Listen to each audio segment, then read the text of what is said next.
Hanya satu hikmah adalah ini Allah badhe ngaturi pirsa mriki sedanten tentang derajat kedekatan manusia dengan Allah. Oke, hikmah dari urutan Nabi Adam sampai Nabi Ibrahim di langit ketujuh itu ternyata menyimpan pesan yang secara tidak langsung ingin disampaikan oleh Allah kepada kita tentang apa? Derajat atau tingkatan kedekatan manusia dengan Allah. Niku hikmahnya. Nah, terus memahami ini yang nopo, ngoten kan nggih. Memahami poin itu bagaimana, ngoten kan? Yang menjadi pertanyaan kita nggih. Ngeten Ibu-ibu Bapak-bapak. Langit nomor setunggal niku paling endek apa paling dhuwur? Paling endek, paling rendah nggih. Diletakkan di situ Nabi Adam alaihissalam. Kenapa? Karena Nabi Adam adalah Ramzutin. Ramzutin itu kalau keterangan dari para ulama. Ramzutin, Ramzun itu artinya simbol. Tin itu tanah. Artinya langit paling bawah diletakkan Nabi Adam di situ ingin menegaskan kita semua ini berada di paling bawah. Maksudnya kita ini sama semua, dari berasal dari Nabi Adam alaihissalam. Dari apa? Dari tanah. Jadi kalau mau ayat-ayatnya dan hadisnya banyak nih. Di antaranya Al-An'am ayat 2, Al-Mu'minun ayat 12. Itu ada kata-kata Allah menciptakan kamu dari tanah. Allah dan sungguh kami telah menciptakan manusia dari salipati berasal dari tanah. Al-Mu'minun ayat 12. Artinya manusia itu sama semua, berasal dari Nabi Adam. Dan Nabi Adam itu berasal dari tanah. Artinya nopo? Di sini ada hadis yang berbunyi kullukum banu Adam wa Adam khuliqa min turab. Kamu semua itu anak cucu Adam. Dan Adam itu diciptakan dari tanah. Ini hadis sebenarnya panjang sekali. Saya ambil yang potongan saja karena itu poinnya. Dan Adam tercipta dari tanah. Kalau kita kaji hadis ini secara keseluruhan, di sana ada pesan bahwa lek ngono yo gak pantes lek menungso sungguh. Berasal dari satu yang sama. Dan manusia itu tidak bisa saling unggul melainkan dengan ketakwaan. Nah, ini artinya apa namanya? Langit pertama ini menunjukkan derajat manusia semua itu sama. Ngoten nggih? Pun nggih. Simbol penciptaan. Nabi Adam diciptakan dari tanah, kita semua diciptakan berasal dari Nabi Adam alaihissalam. Oh, itu kenapa di langit pertama diletakkan Nabi Adam. Oh, ini jelas ya. Langit kedua, dua nabi sekaligus, Nabi Isa dan Nabi Yahya. Nabi Isa ini apa? Ramzur ruh, simbol nyawa. Mereka sedang surat nggih kisahnya Nabi Isa nggih. Nggih, ya napa Nabi Isa diciptakan oleh Allah? Nggih langsung. Artinya Nabi Adam simbol penciptaan manusia dari tanah, sama dengan kita dulu berasal dari setetes air, segumpal darah, seonggok daging, lalu ditiupkan apa Bapak Ibu? Ruh. Jadi napa? Kalau sudah ditiupkan ruh, jadi napa? Hidup. Hidup. Dalam bahasa Arab hidup itu napa? Hayat. Hayat itu kata bendanya atau kalau kata kerjanya Yahya. Yahya. Oh, masya Allah. Yahya itu dari kata-kata hayatun Yahya. Yahya hayat. Nabi Yahya itu di langit kedua. Nabi Adam itu simbol tanah, simbol ruh, dan simbol kehidupan diletakkan di langit kedua. Barulah manusia itu hidup. Karena ada juga manusia yang disebutkan sampai urip. Baru umur 2 bulan kandungan keguguran. Berarti itu baru belum hidup. Nah, nanti kita akan terus sampai ke Nabi Ibrahim apa pelajaran yang bisa kita ambil. Nah, Nabi Isa, Nabi Yahya dipertemukan dengan Nabi kita Muhammad SAW di langit kedua, menunjukkan kita semua mimautan. Alhamdulillah saat ini saged urip karena ada penciptaan, ada jasad ditiupkan oleh Allah ruh. Ini kita punya ruh. Saged ta ningali ruh niki? Boten ruh nggih? Boten ruh. Mriki saged ruh soalnya ruh. Saged ruh niki salak, tahu sumedang, petis. Soalnya saged ruh niki soalnya enten Roh. ruh. Oh, ruh. Nek boten ruh, boten ruh. Mboten roh. Jadi saya nikmat kehidupan itu Roh bukan gara-gara diciptakan enten sama roh. Allah. Kita Nggih. kemudian ditiupkan ruh, baru kita Yahya. Yahya itu hidup. Kalau ingin ayatnya ada di An-Nisa ayat 171 tentang waruhum minhu. Dan Nabi Isa itu ruh dari Allah. Langsung ditiupkan ke rahim Maryam. Sedangkan untuk Nabi Yahya ada di surat Maryam ayat 7. Ya Zakaria inna nubasyiruka bi ghulamin ismuhu Yahya. Lam naj'al lahu min qablu samiyya. Wahai Zakaria, kami memberimu kabar gembira, kamu akan punya anak namanya Yahya. Nama itu langsung dari Allah. Belum ada makhluk sebelum ini yang namanya Yahya. Kenapa namanya kok Yahya kok mboten Suryani? Untuk menegaskan bahwa anakmu benar-benar hidup. Kenapa? Karena Nabi Zakaria waktu itu sudah nun sewu dua rentang, nun sewu nggih mandul istrinya dongo terus dikasih kabar gembira betul percaya lho kok saged wong kula wah istri kula mandul wis tala gampang bagiku itu. Karena ranahnya bukan ranah akal, ranah iman. Seperti Islam ini ranahnya iman. Ngoten nggih? Nabi Yahya, Nabi Isa, Nabi Yahya simbol nyawa dan simbol kehidupan. Ketika jasad sudah ada, dititipkan ruh Yahya. Ngoten nggih? Lah, akhirnya manusia tercipta, lahir. Kalau Nabi Adam sudah diciptakan jasadnya, dititipkan ruh, jadi hidup. Jadilah kita makhluk yang sempurna. Hidup, bayi lahir sempurna. Laqad khalaqnal insana fi ahsani taqwim. Sungguh kami telah menciptakan manusia dalam sebaik-baik penciptaan, sebaik-baik bentuk. Coba bayangkan begini, alhamdulillah sempurna kita ini. Coba lihat tangannya dipadakkan kali jaran, sangat muluk ini. Misal ini contoh saja kok Allah Subhanahu wa taala segini ya penciptaannya kok indah sekali. Nah, simbol keindahan Ramzul Jamal itulah Allah menemukan di langit ketiga dengan Nabi Yusuf. Nabi Yusuf alaihissalam sudah kita tahu ceritanya seperti apa. Kalau dalam Al-Quran saya ambil ada surat Yusuf ayat 30. Di situ menceritakan, saya baca artinya langsung ya. Dan perempuan di kota berkata, istri Al-Aziz menggoda dan merayu pelayannya untuk menundukkan dirinya. Pelayannya berarti Nabi Yusuf. Pelayannya benar-benar membuatnya mabuk cinta.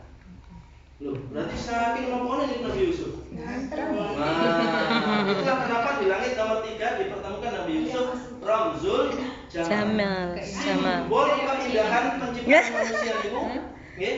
Simbol keindahan itu Nabi Yusuf alaihi salam. Dan terus menungso niku semua sama. Semua ada jasadnya. Nabi Adam.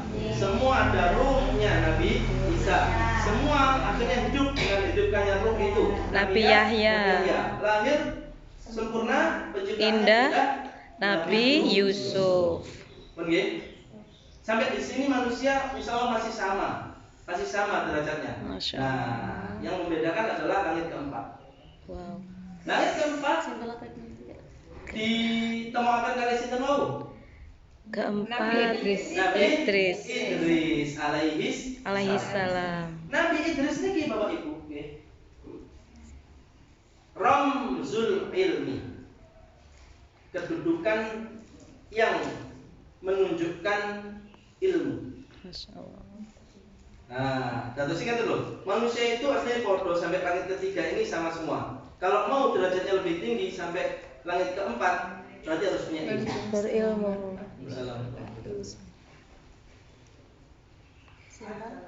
Ilmu. Ilmu. Bapak Ibu kalau tahu. Bahasa Arab sekolah no?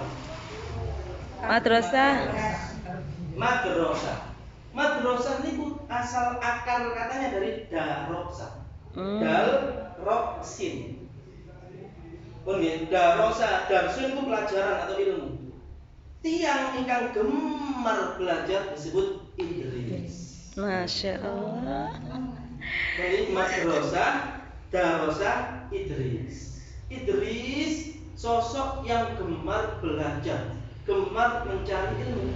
Nah, manusia kalau mau derajatnya naik di sisi Allah lebih dekat ilmu, tapi harus dengan iman.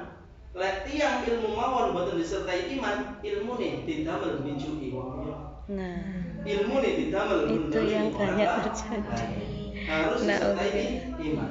Idris ini menunjukkan napa kedudukan manusia semakin naik, langit 1, langit 2, langit 3, langit 4, napa ilmu disimbolkan dilambangkan dengan seorang nabi Idris dengan alaihissalam. semerap nabi pertama yang nemoaken damel kelambi Nabi Idris. Nabi Idris niku nemoaken ya apa ya cara cek rodok iso. Nah, akhirnya Ini muridnya. kalau kita membaca tentang sirah Nabi Idris di Nabi antara Idris kan yang menciptakan baju. kepandaiannya Ini belajar muridnya. bisa menemukan baju pakaian yang roto pantas didamel oleh manusia ditodomi. Ya, Nabi sinten Idris. Terus Ini memiliki kemudian yang ini muridnya sedangkan Nabi Idris. menawi kerso derajatnya lebih tinggi lebih tinggi lebih dekat dengan Allah ilmu dan iman. Kata nggih? Lah, ngeten Bapak Ibu. Tiang berilmu niku boten cekak. Harus ilmunya itu dan imannya itu membawanya kepada kebijaksanaan. Tiang niku lek boten pinter mawon tapi boten bijak, nggih percuma. Pinter, bisa bisnis pinter nopo, kelompok atom nggih pinter, tapi boten bijak, boros, cepat kelas. Nopo-nopo bos dengan tidak dengan pertimbangan yang matang. Maka kita sebagai manusia terutama orang beriman dan berilmu dan berakhlak harus punya kebijaksanaan. Nopo dados tiyang nopo Bijak. Bijak niku pandangannya lebih jauh dibandingkan orang yang tidak bijak. Itulah kenapa kalau orang yang di pengadilan disebut hakim dari kata-kata hikmah. Hikmah artinya kebijaksanaan. Allah Al-Hakim disebut orang yang zat yang maha bijaksana. Orang memutuskan sesuatu harus bijaksana. Milihkan anak di sekolah harus bijaksana. Milih kenapa sih untuk anak sekolah nang kono? Setelah tak timbang-timbang ini nah bijak itu. Kata. Kenapa sampean kok milih misalnya milih presiden ini? Ini kan kebijaksanaan. Tapi ini terus nanti tidak nyuruh Anies loh.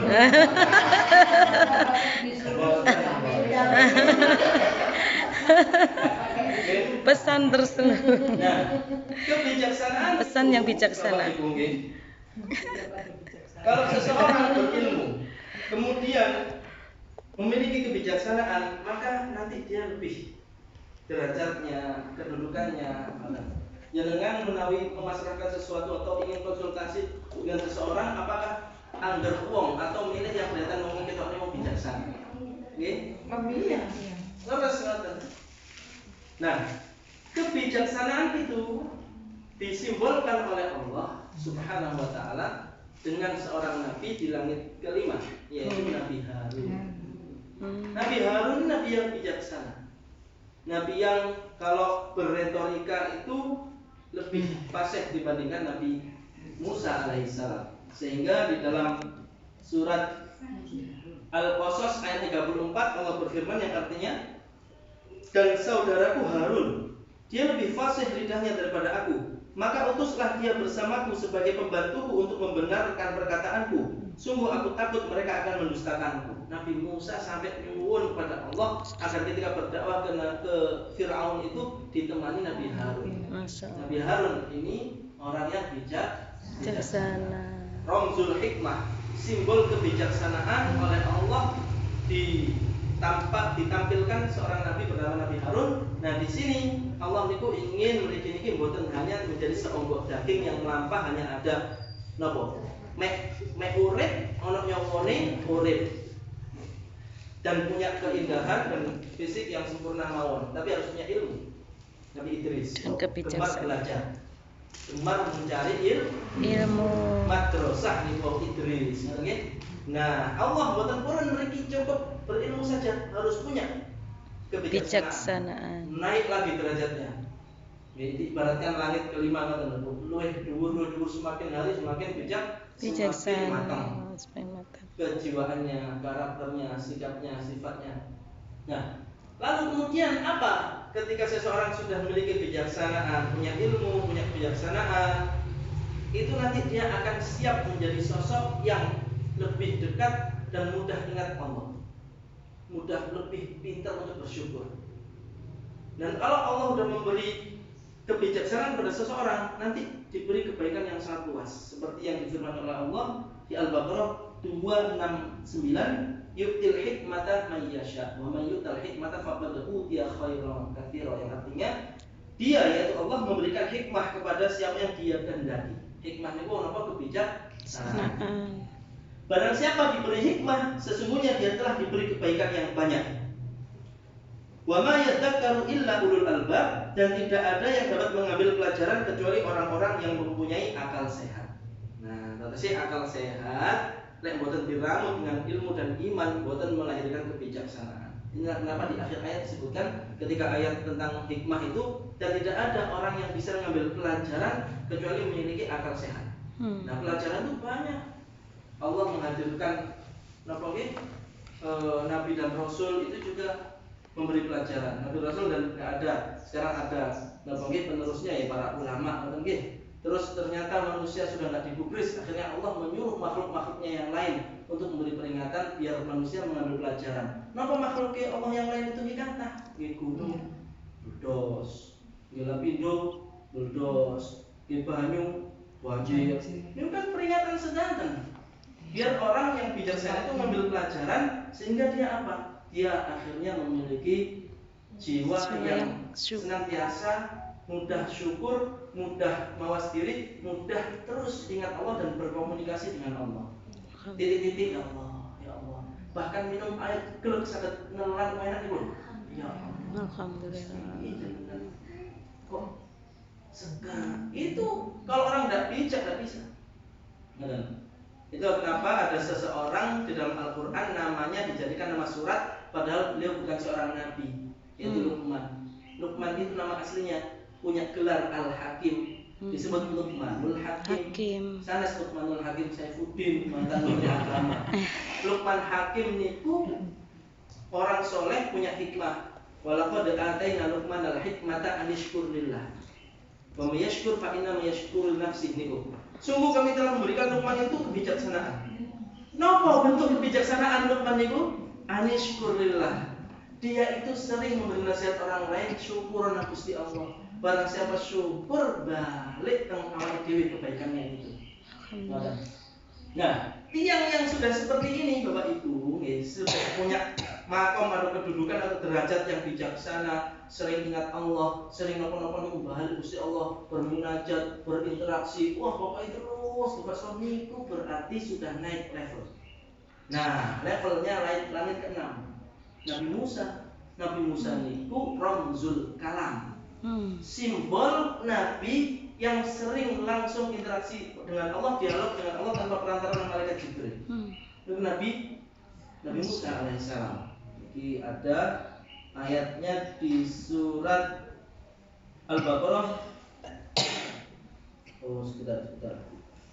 Surat An-Nisa 164. A'udzubillahi minasyaitonir rajim. Wa rusulan qad qasasnahum 'alaika min qablu wa rusulan lam naqsushum 'alaik wa kallama Allahu Musa taklima. Artinya dan ada beberapa rasul yang telah kami kisahkan mereka kepadamu sebelumnya, dan ada beberapa rasul lain yang tidak kami kisahkan mereka kepadamu, dan kepada Musa Allah berfirman langsung. Boten perantara malaikat Jibril. Di Al-Baqarah 253 juga awal juz 3 ini disebutkan, tilka rusul fadhalna ba'dhum 'ala ba'd minhum man kallama Allah wa rafa'a ba'dhum darajat. Itulah para rasul. Kami unggulkan satu dengan yang lain. Berarti rasul mawon berunggul-unggulan, manusia juga berunggul-unggulan. Buktinya mau langit-langit niki keunggul-unggulan. Semakin baik kepribadian seseorang, semakin dekat dengan Allah. Nah, Nabi Musa itu sering kalau dulu sama kaumnya itu kaumnya wablek nih Bani Israil.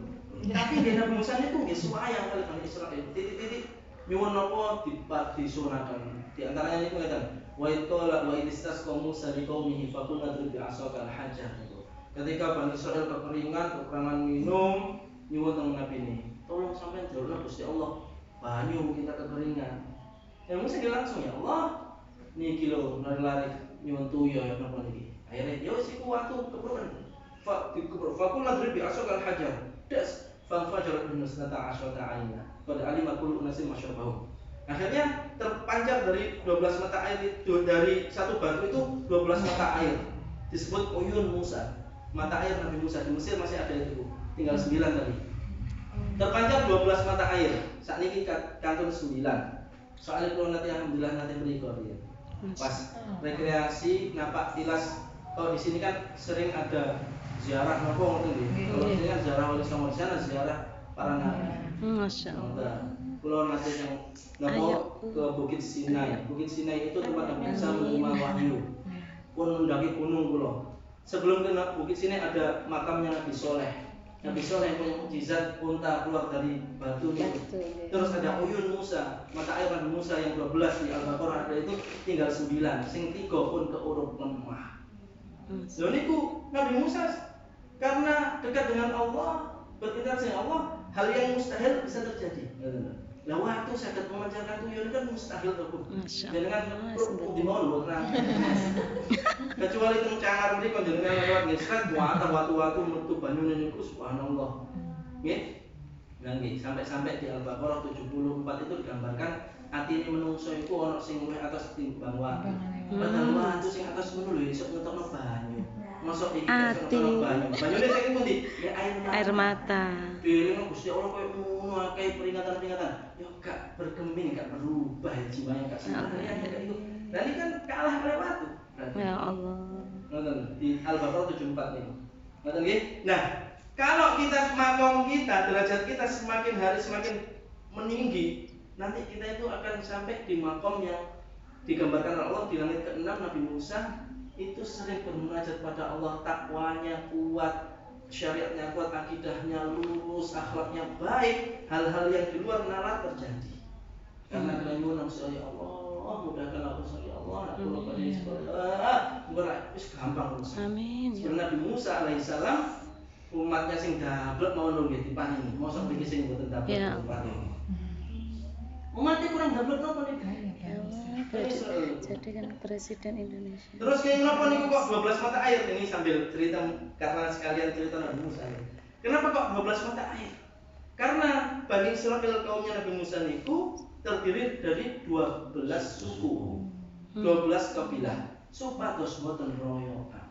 Hikmah yang bisa kita ambil adalah berarti mriki niku sedanten pun dijadah piyambak-piyambak rezeki. Boten asal royokan, boten asal ningali rezekinya tiyang liya.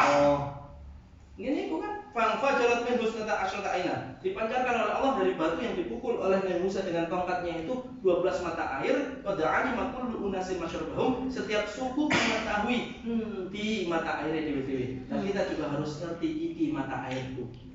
Iku ngono mata air tonggoku. Iki ngono mata air ya disyukuri. Nanti Allah menambah nikmatnya. Ngerti nggih? Nah itu apakah bisa kalau bukan orang yang bijaksana mengambil pelajaran seperti itu? Nah kebijaksanaan itu Nabi Harun tingkat yang lebih tinggi ternyata tetap Nabi Musa yang terus interaksi dengan Allah.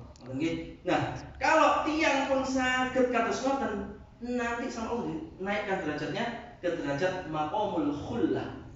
Khullah niku napa? Dari kata-kata khalil. Khalil niku napa? Orang yang tersayang. Siapa Khalilullah niku? Nabi Ibrahim. Lek mriki purun disayang bisa Allah nggih derajate. Ya Allah. Makame kudu munggah malih.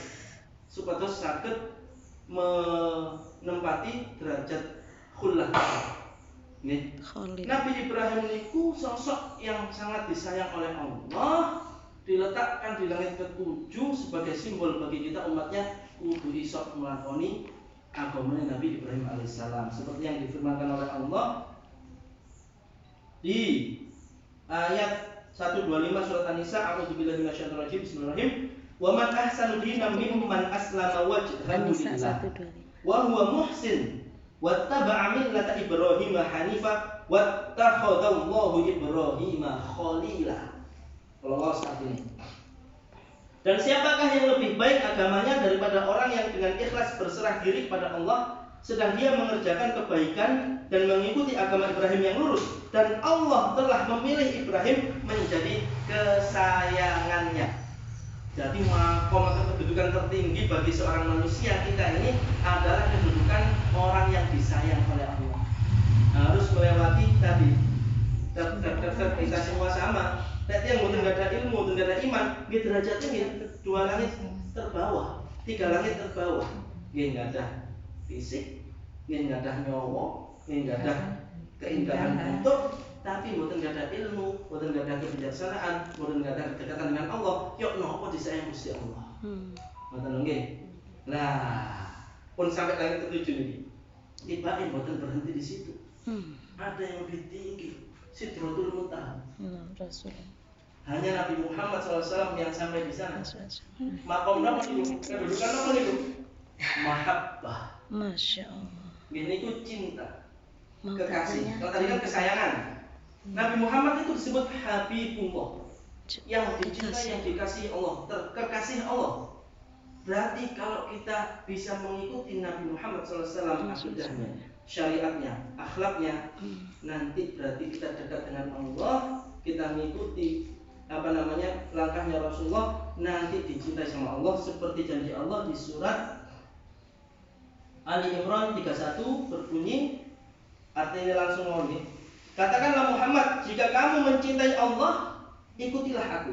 Ini Nabi Muhammad diutus Allah menyeru ke umatnya, hei umatku, lek cinta be Allah, kalau kamu cinta Allah, fattabi'uni, melo aku. Berarti ngikuti sini Nabi Muhammad SAW. Nopo janjinya Allah, niscaya Allah mencintaimu. Cinta.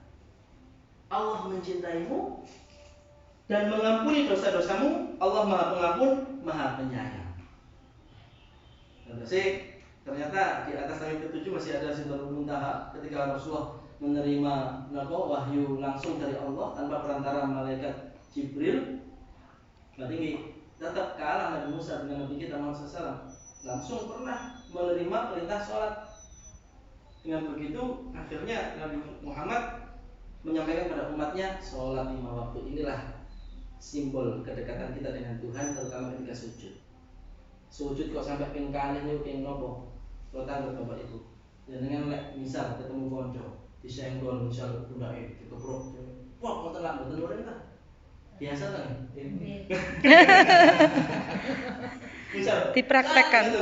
Kau bila sirai sing dikeplok ya nopo? Pok ya nopo? Murih mana? Ya mana?